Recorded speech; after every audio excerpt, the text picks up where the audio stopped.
I did just want to ask you about Damien Hardwick himself, because where does he sit for you in the landscape of, I guess, the best coaches? Because we always talk about Alastair Clarkson being one of the best coaches of the modern era, but what about Dimma, given that if you look at the way Hawthorn and probably Richmond have built their dynasties, the Hawks probably had more top draft picks to build their flags around, as opposed to Richmond, who were probably building during that compromised draft period with Gold Coast and GWS dominating in that 2010-2011 patch? Yeah, it's a great question, and you know, if you want to back the Damien Hardwick horse in that race against Alastair Clarkson, you're going to be confident and comfortable of the outcome of that.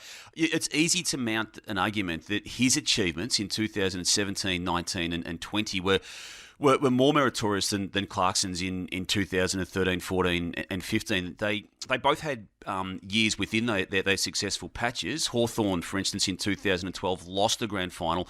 Richmond in 2018 failed to make a grand final. So they've also reacted to adversity and improved upon the lessons to be taken out of those moments in key finals.